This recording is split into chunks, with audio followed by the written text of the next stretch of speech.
But the fact that Tom Hanks is probably paying child support on a black grandchild just makes me sleep better at night. Oh, you like that? Why. You're like, good. Tom Hanks should pay for that black baby. Yes, you better get that leave-in conditioner. I don't know what that means, but I love it. I fucking love it. Good.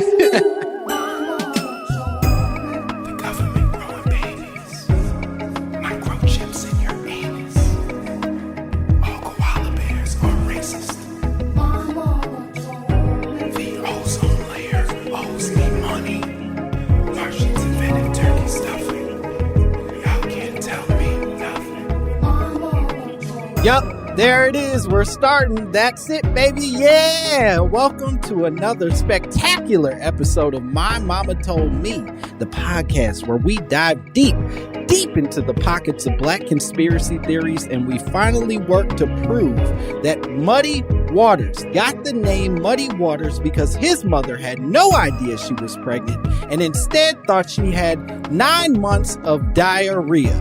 That's right, ladies and gentlemen. She thought Muddy Waters was coming out her back, not her front. And that is why she named the child Muddy Waters. She was consistent. That is the story I'm telling. That's right. I'm your host, Langston Kerman. As always, I'm coming for dead people. I don't know why. This man was a blues legend, and here I come fucking with him and his mother for some reason. I'm not right. I don't have a good spirit. Nothing in me is working the way it's supposed to. But you know who is working correctly? You know who is doing it all right? So, my guest today. She's phenomenal. She's stunning. She's a goddamn American hero. You know her, you love her, you know her from her work on The Circle, you know her from her work in Always Be My Maybe on Netflix, and you know her most importantly from her brand new Netflix special called Welcome to Buteaupia. She's hilarious, a dear friend. Give it up for Michelle Buteau, everybody. Yeah. Yes, I did not know you were a light-skinned hipster Steve Harvey. But here the fuck we is. You were just out here dipping and doing it. Watch me bug out my eyes just like him. I can do it. I love it when they call him Mr. Potato Head and he's just like, he's always surprised. I'm like, Steve, get it together. But I miss you so much. I really miss just calling you the low budget Tone Bell. I miss messing with you. You forgot to mention in those credits that we did a pilot for Seth Rogen called Singularity in 2016. Right. I'm still waiting to hear if it gets picked up. 2016. I called. What's going on? We need the money. Listen, I don't bring that pilot up often, but it was a great time. We had a great time. And then we got our feelings hurt afterwards when FX was like, hey, we don't like it. We don't care for this at all. Isn't that crazy? And I'm like, we are so funny and cute. What's wrong with you, FX? What's wrong with you, FX? Get it together. I'm drinking wine, French wine, and I remember being in Vancouver with you and Damon Wayans Jr., and we were having a burger at the restaurant downstairs in the hotel. Mm-hmm. And I was like, we got to get this wine. You guys are like, we can get water. I was like, no. We just booked a pilot. We got to get this wine. I was like, I'll pay for it. And the wine was like $100. I'm like, why'd I pay for this? But it was beautiful. He put it in like a, what are those things called? It was like a snake funnel that it was meant to let it breathe as it went down. Yes. It was beautiful. Like, I'm breathing. It was a gorgeous moment of like, I felt like that Miley Cyrus song where I'm just like, get to the airport, Listen, you didn't get any of the lyrics right, but I love that I knew exactly which song you were talking about. You missed every single lyric, but I was like, yep, I know the one. Look, that's how new money be. We don't know how to act, don't know lyrics. No, I feel like that we were there for a month, maybe a month and a half in Vancouver. And you spent the entire time doing the most extravagant sort of like, you had a seafood platter almost every day and you drank a new wine. No, not platter. Tower. It's a seafood tower. And it's right. Exactly what y'all think it is. It's just towers of seafood. And I felt like a fat king in the Game of Thrones ready to marry his sister and get gout. I was like, what is she doing? Look at all this mercury I'm just taking in. Maybe that's why we didn't get picked up. It was inspiring, and I've learned to live better because of that experience. You better live better because we are too cute not to. Oh, Okay, we don't have any more time to talk seafood towers and all that nonsense. We need to get into this conspiracy theory because you sent me one that actually has come up a few times from our fans. Our fans have requested it a few times and they're finally going to get it. But you said, my mama told me. Black people scatter when they laugh because it's what slaves would do to avoid causing commotion. Look, I feel this deeply in so many ways. My dad is from Haiti, and Haiti was the first island to get its independence in the 1800s, or maybe earlier than that. Don't quote me because I'm bad at math and also drinking wine. But yeah, and so I know Creole with a K came about because when the slaves were taken from Africa, they weren't allowed to speak their native tongue.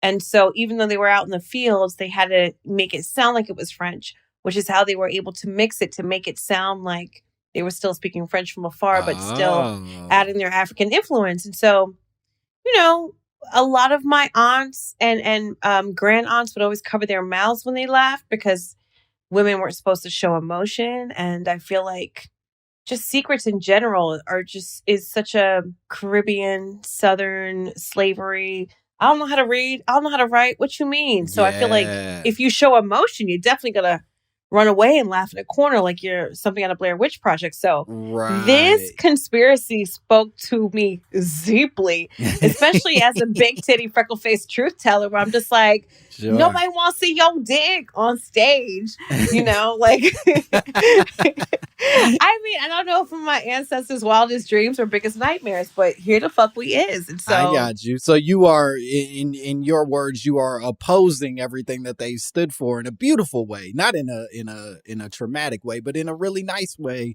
where everybody else had to cover their faces and run away to hide their laughs. They're like, no, fuck that. I'm going to talk about my titties and yell and say nice things on stage. Yes.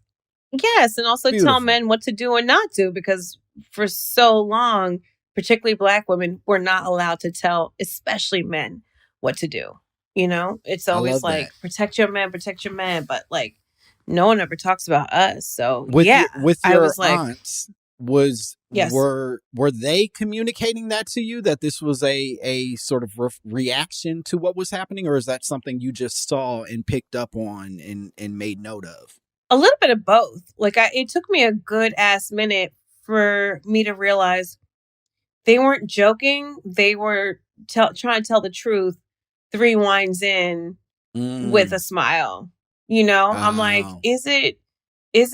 are they making fun of this, or is it like, it was confusing? And I realized being like passive aggressive through humor and just like, I ain't want to gossip, but you know, like that's them trying to say it without them really taking responsibility, because that would be too much. And so, yeah, it's just one of those, I feel like, complicated things. Yeah, you know, it's layered. It's almost beautiful in them being able to articulate that, right? But then it's also real sad that that's what they're articulating. Like, yeah, you know, historically we weren't allowed to express joy, so this is a habit we picked up as a way of handling that. Yeah, I mean, I feel like all of my American Black friends and Caribbean friends all struggle with their parents who have secrets, whether it's a surprise half sister or brother, or a whole ass family, or, you know, I didn't know you did this, or don't tell your father, or whatever it is. I feel like all of us struggle with that and like have that story and can connect with that. So that's why I'm just like, maybe slaves did like have a yo mama joke and just scatter because we weren't allowed to, you know, express joy. I'll say this, as my mother's been married 4 times, and I could have used a few secrets. You know what I mean? Like, she could have kept a few secrets from me. I didn't need to know about all these other motherfuckers. Like, go ahead, just go out for the night and come back with a thing you can't tell me. You know what I mean? Yeah, but you have a trusting face, so that's your fault. She's like, I got to talk to somebody. This guy seems like he won't snitch on me. Yeah, you know when your kid is a good egg or not. You know what I mean? Like, yeah. Let me ask you this, because I think part of what you're describing with your aunts is really interesting in comparison to the scattering theory, right?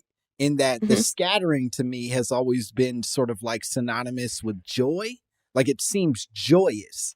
And so I'm wondering how much you see that contrast of what you're describing of your aunt sort of having to muffle their joy versus this other thing of like running full speed just feels like a motherfucker that's happy as shit. Oh, just like Usain Bolt heard a joke before he just went off. Like, look, I think it could be a little bit of both. You know, it's just like, oh, I'm not allowed to hear that. Oh, I got to go over to this part of the field. Oh, you know what I mean? And so I think it could be a little bit of both, but because you can't be two things at the same time. Because I'm a bitch, but I'm also a good person. You know?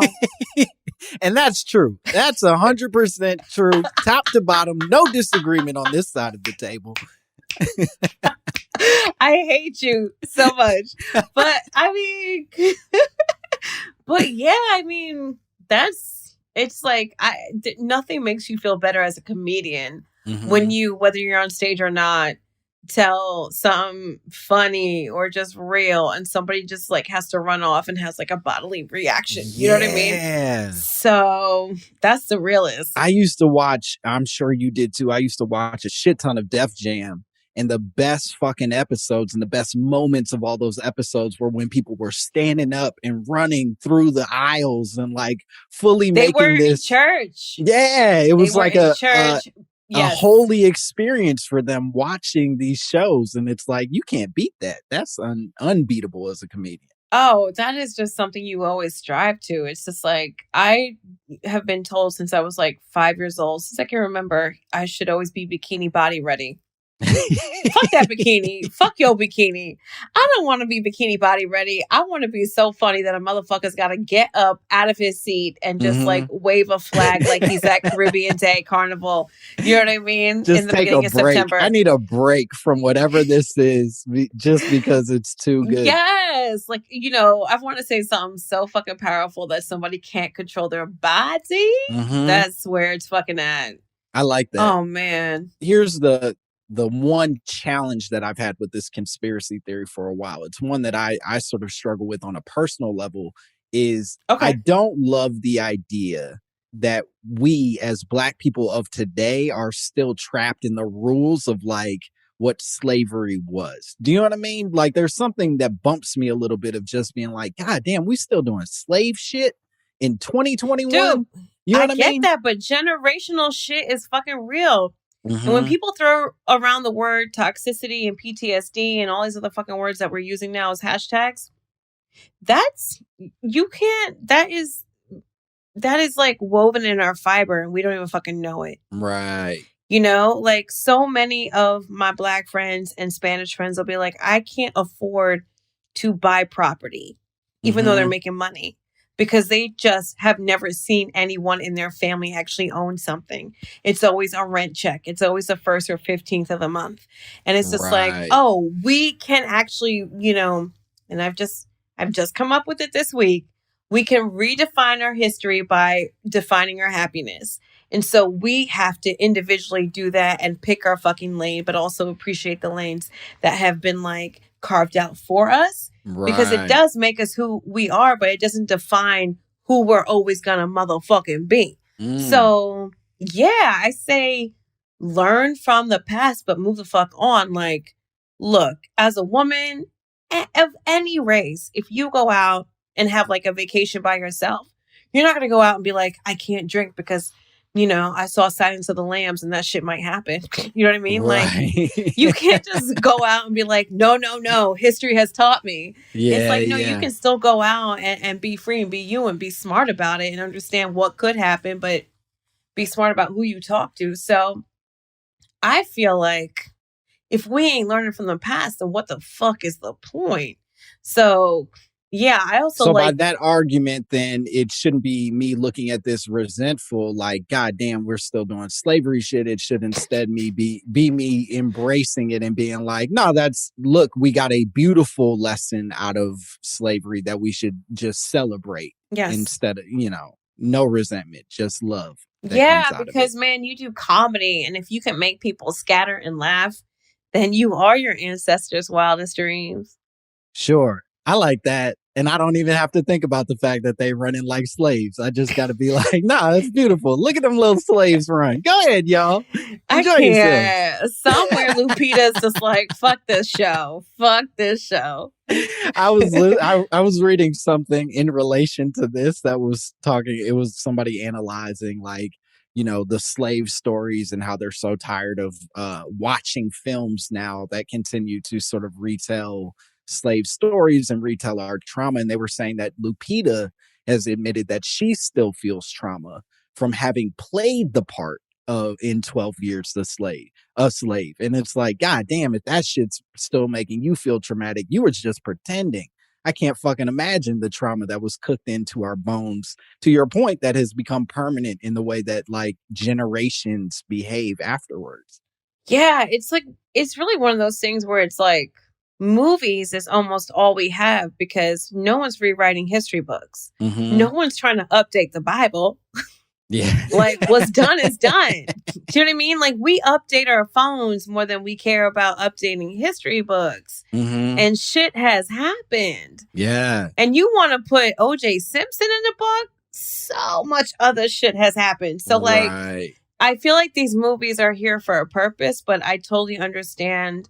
They call it pain porn is what Hollywood calls it, underground, or a sadcom. Yeah. You know, so I understand that people are sick of it, but it's just like, if you don't know, then you need to watch and fucking learn and figure it out. But Lupita just wanted to borrow motherfucking soap. And that's the hard part.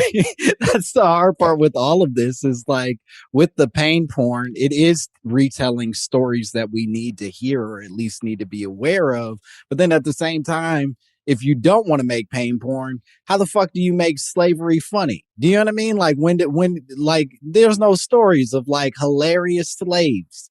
That's not a thing that pops up. When I was doing research, I was like, who was the funniest slave? And literally no one's name came up. I know. Wouldn't it be great if Harriet Tubman also did stand up? Oh, if she was just doing bits while they were walking and hiding under stuff. I would love.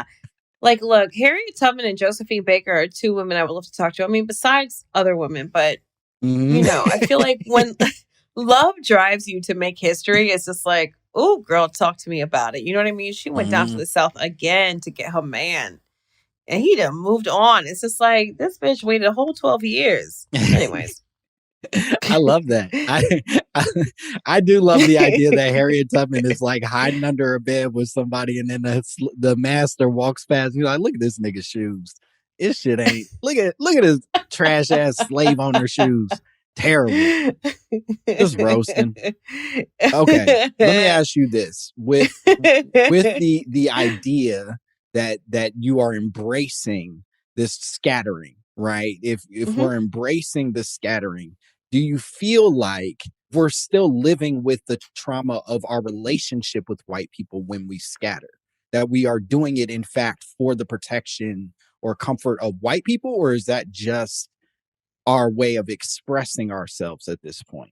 I want to say it's our way of expressing ourselves because it's still gregarious and boastful, but not fearful. Like we're not hiding in fear.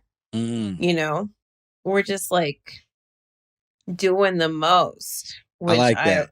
I appreciate. You know what I mean? Yeah. For me, it feels like busting out the electric slide in the middle of brunch for no fucking reason, just because I feel the moment. You know, right. So look, I could be all wrong because, like, honestly, Muddy Waters, I had no fucking idea that his mom was pregnant and didn't know it. That is the ultimate reenactment because these bitches I was pregnant and didn't even know it. They just like took a big ass shit after a burrito and found a baby. I said, what? And then those poor babies that I got to see the reenactment of their mama taking a poo-poo and then pulling up a crying baby. That is wild. Let me be clear. I made that completely up. So I don't want you to walk away from this thinking that Muddy Waters' mother did, in fact, just shit out a baby. I just say stuff. I make up, I sit here, I write up nonsense about historical figures and or famous people. And then I say it on the internet and hope that I get canceled sooner than I expected. No, you got to get back out and do stand up. This is not right. This is not right. No, it's a real sick relationship. It's either this or I have to talk to my wife and she don't want to hear none of this. So, this is where we at. I hear that. I'm glad you have an extra bedroom. We have an extra bedroom. It gets used more than I would care for, but that's where we at. We're surviving this quarantine. You know what I mean? Gotta do what you got to do, man. You got to do what you got to do. We're going to take one break and then we're going to be back with more Michelle Buteau and more My Mama Told Me.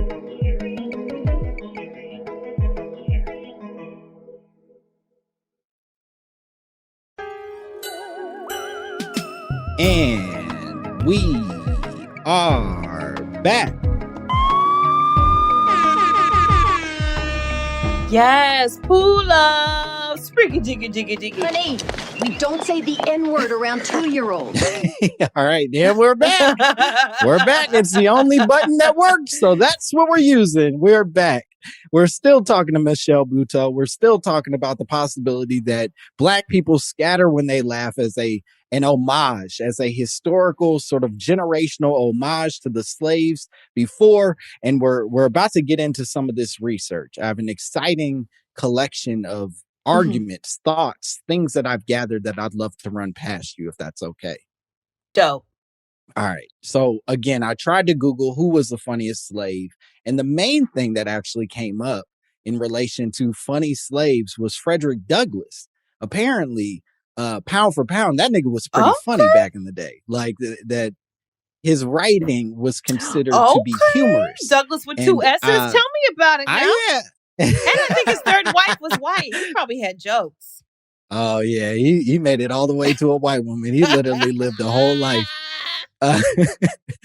But so old Freddie, he wrote a lot of sort of fancy essays and narratives about his experience as a slave, and then obviously later as a freed man.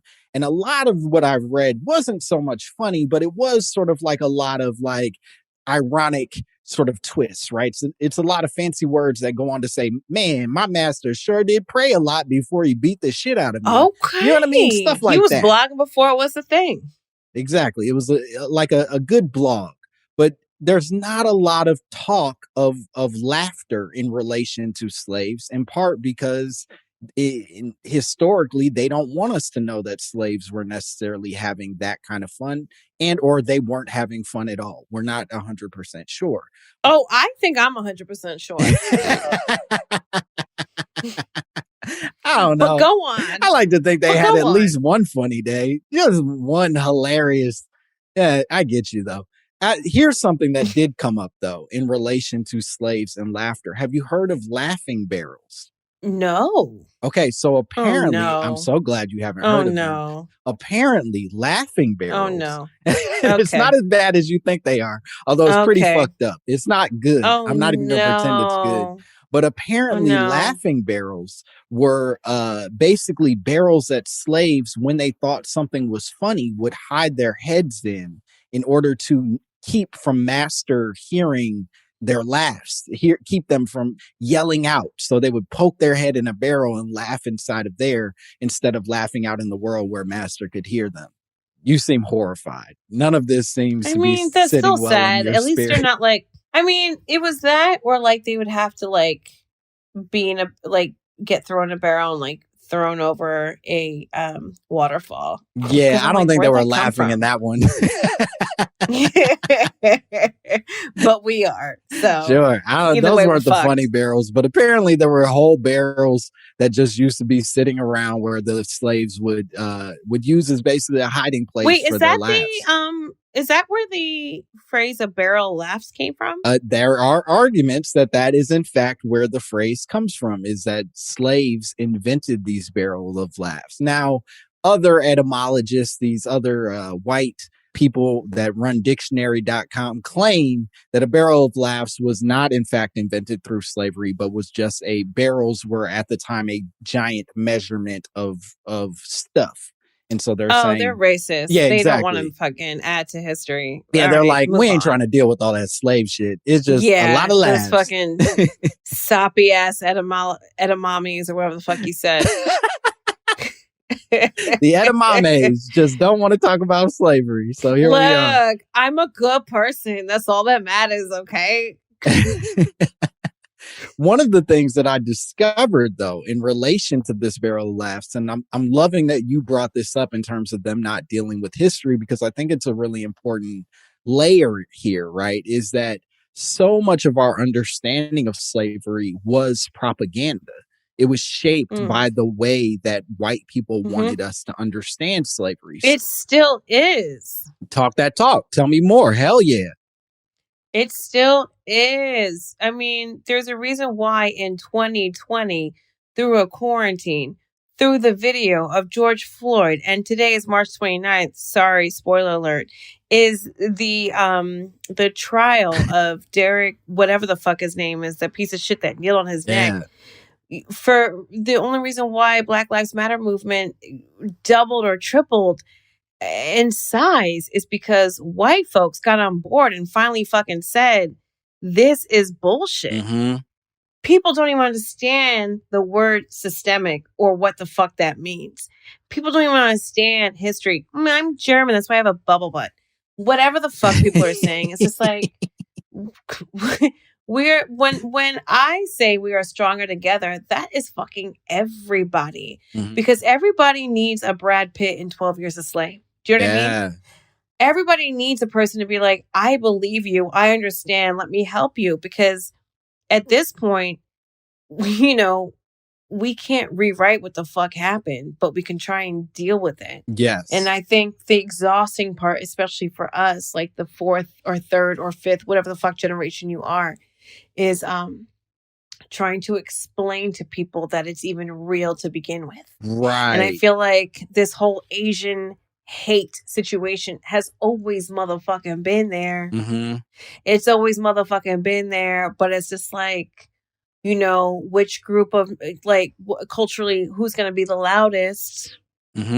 And so it's real motherfucking crazy. And if you can still, you know, go to a good school and live in a good neighborhood, then I guess you don't have to be the loudest because you still have opportunities. And it's just, I can go on and on and on. Now I feel like I'm going down a fucking... No, I mean, I think you're making a really important point, and there's something even more important underneath that of like, absolutely, you are right. We need advocates. We need people who are going to be allies and support us and want to truly hear us and believe us. But it's even sadder that we've reached a point that without an advocate, we can't even communicate a real truth that's out in the world, much in the way that you're talking about, that like George Floyd getting his neck stepped on shouldn't be a debate. We all saw the fucking video, but Lord if there have aren't mercy. white allies that then step in and go like, yo, I think that's not good, then it goes away. Nobody gives a fuck. It's all for naught. Yeah, it's all for naught. And it's almost like, so you don't want to see movies about slavery. And you don't want to watch the video that's fucking real. And you don't want to hear about this other cop that shot this other black person. So what the fuck you want? You just want to act like it doesn't happen? Yeah. That's not real? You don't want to go to a BLM protest, but you definitely want the first row at a Kendrick Lamar concert? Yeah. Then I can't fuck with you. Well, I just can't. So I think that reckoning, that sort of experience that so many people are having is such an important one. Like I was watching this YouTube video the other day of this white woman who basically, and it felt a little bit like a performance, but she started crying on her video where she was talking about the experience of pregnant women as slaves. That like slaves essentially, much like cattle, much like we do with cows today, they would get slaves pregnant and then force them to nurse the master's kids and keep her pregnant and wet nurse the entire time in order to make sure that she kept keeping the master's kids fed. She didn't have to be pregnant to do that. Yeah.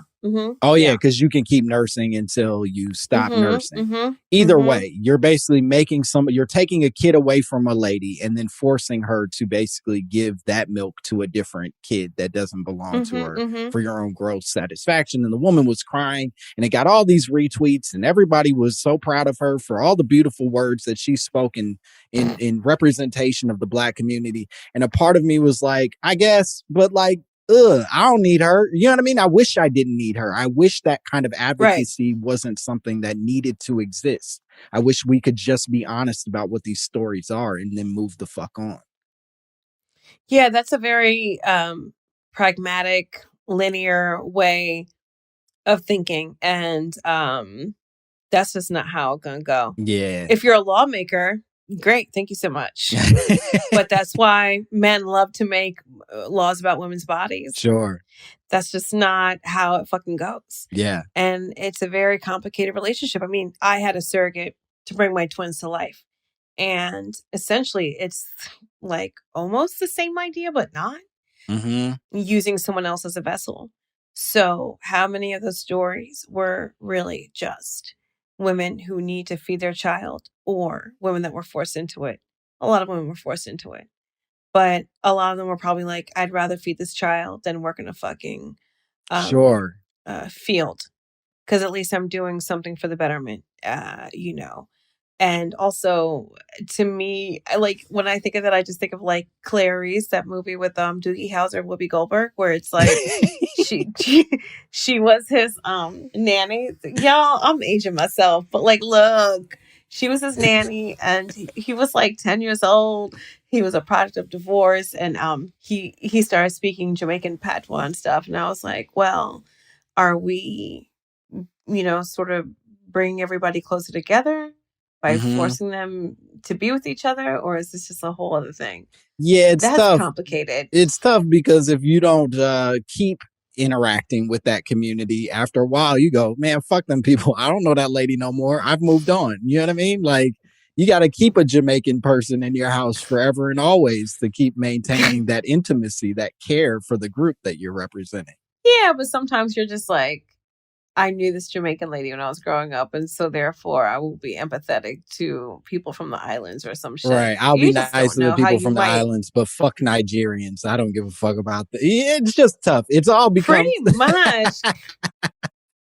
Okay, let's talk more about this propaganda, because a former slave, a Black man who escaped to Canada named John Little, actually wrote a little bit about this propaganda. He said, they say slaves are happy because they laugh and are merry. I, myself, and 3 or 4 others have received 200 lashes in the day and had our feet in fetters. Yet at night, we would sing and dance and make others laugh, and at the rattling of our chains. Happy men we must have been. We did it to keep down trouble and to keep our hearts from being completely broken.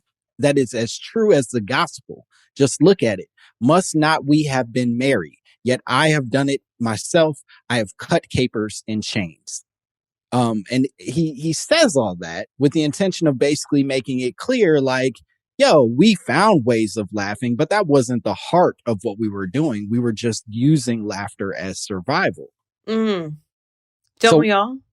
I think we all do. So where it gets interesting is that in slavery, during slavery, characters like the Mammy, the Coon, the Uncle Tom, the Pickaninny are all sort of created as propaganda machines by slave masters and by white institutions as a way of demonstrating that Black people were basically just sort of like dumb and ignorant and happily at peace with their experience as slaves. Yeah. Yeah. I mean, also, what a narrative. And also the narrative of colorism that still exists today, that you are better if you have lighter skin than darker skin, or whatever the fuck, they were trying to say. It's like, that is still so woven into the fabric of not even America, but all over the fucking world, which is really fucked up. What a colonial fucking idea to say, you are better because you have this, and you are less than because you have that. And people still believe it. It's fucked up. And I truly, like, I refuse. I fucking refuse. And whether I'm getting it from that side or this side, I always say we are stronger together. We are fucking stronger together, no matter what shape, size, or shade. You know, if you want to believe that, then you are believing in a patriarchal idea of bullshit. And I thought you were way more open-minded. I like that. I think that type of propaganda, to your point, is the manipulation that we can in fact control and can at least do better about controlling and identifying and making a choice in. And it's interesting in looking back at all this sort of history of like laughter, comedy relating to the way that we see each other, specifically in terms of slavery, is that they didn't have that much control in it, right? That they because they didn't control the propaganda machine, they were just sort of like receiving whatever people decided was going to be told about them. So in Reconstruction, for example, after slavery, the narrative starts to shift. A bunch of the slave masters go, well, we're not in charge of them anymore, so we don't want them to look happy. We don't want to tell people that they're laughing and joyous because now we want to present them as like Sambos, as dumb idiots who can't exist without us. And then once the Sambo shit didn't work, they go, all right, well, now we're going to tell everybody they're violent, that they walk around here with razor blades in their pockets and they're cutting people and raping white women. It's just this weird game of manipulating the way that we see ourselves, the way they see us. And it ultimately isn't until now, to your point, that we actually have some control in the way that we get to see each other. Yeah. The manipulation doesn't stop with any fucking group. Mm-hmm. For a woman, if something has happened to her, well, then what time was she out? What was she wearing? Right. That manipulation is how you always keep people down. Mm-hmm. And that's why it's really up to us to say fucking no, because we are always bigger in numbers and in spirit than the one keeping us down. And it's very like, look, and it always comes back to white men and then men, but particularly white men. I like the first half, didn't love the second half, but I'm listening. Go ahead. It's true. And I am married to a white man. So this is like very confusing. Just kidding. I love him. He's a good egg. He's a nice man. Oh, he's such a sweetheart. He's such a sweetheart. And that's the thing. Like, you don't know who you're going to fall in love with. History has told us we should be X, Y, and Z, but then sometimes we have to put together our own A, B, and C's. All right, shame on you. The last thing I'll say on this, and I think that this is an important sort of connection that takes us out of slavery. I'm very happy to be leaving slavery behind, but in the wake of slavery, I think it wasn't until, as I said, it wasn't until later that we really got to represent ourselves to the world. And in doing that, so much of Black comedy became connected to physicality, to the movement of the body, right? Chris Rock, pacing, that lady Coco, that comedian Coco, who pulled like the fucking bottles out of her bra and like had the whole whole kings Def and Jam. Queens of comedy, everybody. I mean, we also come from a continent of dancing and expressing our body through happiness and sexuality. I mean, I would love to be an Alvin Ailey fucking bitch on stage, but my knees. But there is still that physicality, whereas I think because white people got to lean on the written word in some traditional sense, they celebrate comedy, or they celebrate laughter in a much more like focused on speaking way, whereas we get to be Cat Williams on a fucking stool like a motorcycle and let that be I get that. I think it's also weather. Like, you know, if we have to talk about where, I hate to be like where white people are from, but I'm married to a European. I mean, and one of my best friends is Irish, and she's first generation Irish and not even fully out as a gay person because she's in her 40s and her parents are so Catholic Irish. Even the Irish dancing is your hands to your side. You're just using your legs because the government didn't want to see you having joy or dancing through the windows when they were like coming around and checking people. Oh. So you just like had to move. Yes. You just had to move very stiffly and like just not keep your hands at your side and just look like you were like doing an activity at home, even though you were dancing. And so there's that. And so, of course, like Black people are from a land of sunshine. So expressing yourself is completely different as in Arabic countries, as in wherever, right? Yeah. You know, even Russia, it's like a lot of like knee work. Yeah, It's they just get like, down. They get down. got I'm a just real like, Megan Thee Stallion vibe going in Russia. You know what I just mean? everybody get the fish oil because your knees ain't knocking. But like, yes, like, so I think historically it's like also fascinating to get back to like why the dances or rituals are the way they are. Yeah, I mean, anyways, go on to No, your so point. the fun Physicality of on that, stage. yeah, the physicality even beyond the stage, and I think it's something that sort of lives in the way that we communicate comedy even now, is that with Black people, at least that I've noticed, when we make jokes, everyone can be a part of the joke, right? That like it's a community activity. So when I'm roasting somebody, if somebody's roasting me, whatever it is, anybody can jump in. And part of what I believe that running to be, part of what that movement is just tagging a fucking joke that already was funny, right? That like if somebody says some wild shit about you and then another nigga runs past, damn, that joke just got funnier and we ain't even have to use words to get it there. Word. I'm not mad at that. I mean, like, look, I'm here for that. A little callback Hell with yeah. cardio. If somebody says something funny and then a nigga Naruto runs in the middle of your eye line, goddamn, you having a great day. Yeah, man. I mean, I'm not mad. If I tell a joke and somebody starts doing a slow mom twerk, I'm like, I've done my job. Thank you so much. Good night, everybody. One of my favorite videos that I've ever witnessed that I've seen online is these kids are fist fighting in a high school. They're like beating the shit out of each other in a high school. And then out of nowhere, this one Black boy, he just starts breakdancing in the middle of the hallway.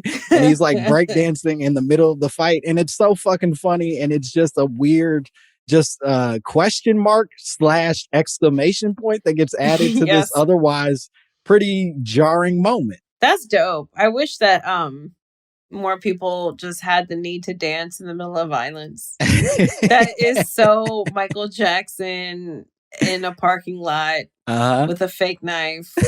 Yes. In a motorcycle jacket. Why not? Michael was right. He never did anything wrong. We love you, Michael. We're going to take another break. We'll be back with more Michelle Buteau and more My Mama Told Me.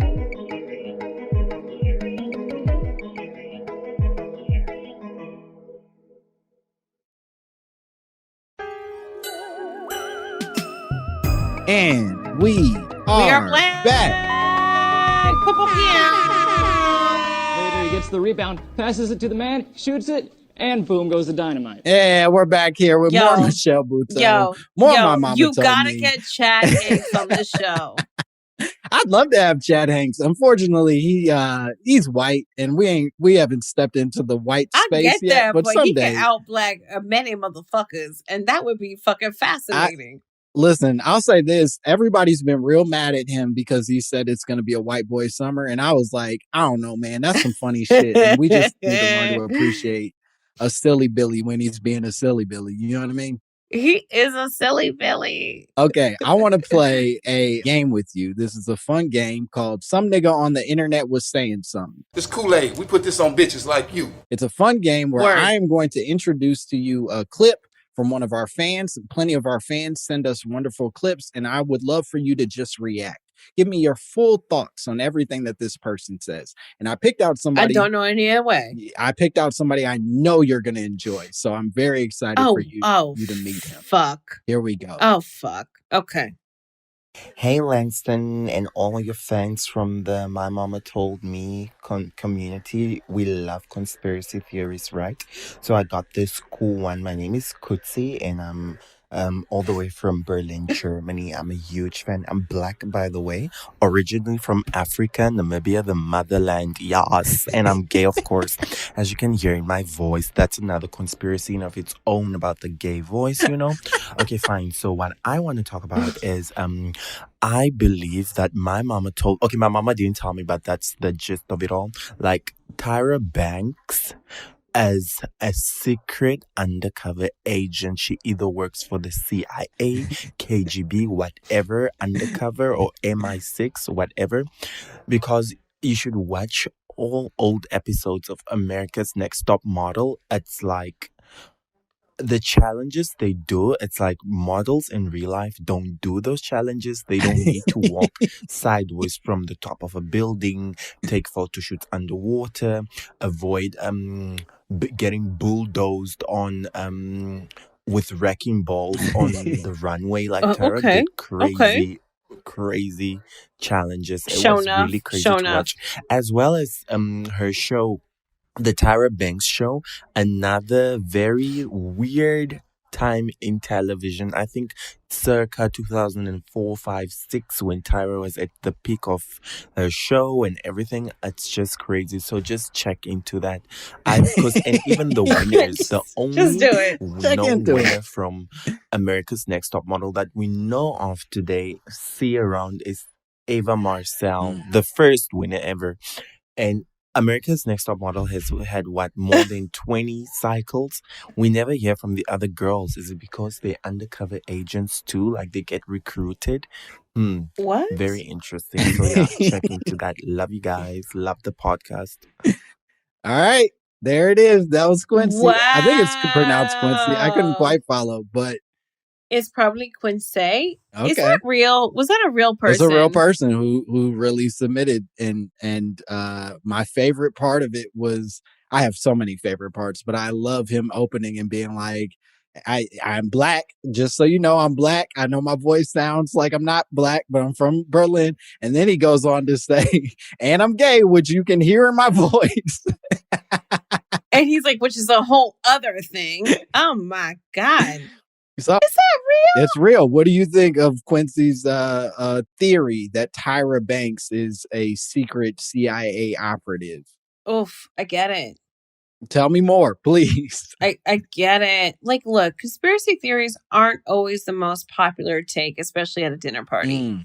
So you might ostracize yourself by even having an opinion or going against the grain or even saying, might be some mind control. Mm-hmm. But when somebody is so fucking popular and they just know how to sort of, connect and control all these pieces and people behind and in front of the screen, you're just like, okay.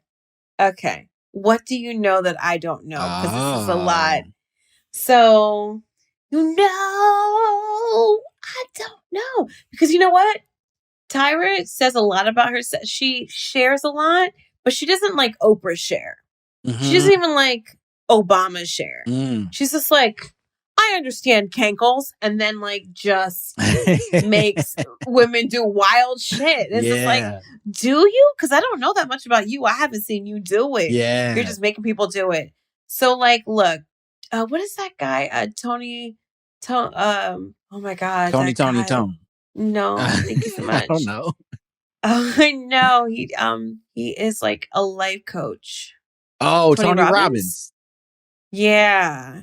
She's sort of like the model Tony Robbins. Like, you don't know why you're showing up and paying thousands of dollars to subscribe. You're just like, my life will be better if I know what smizing is.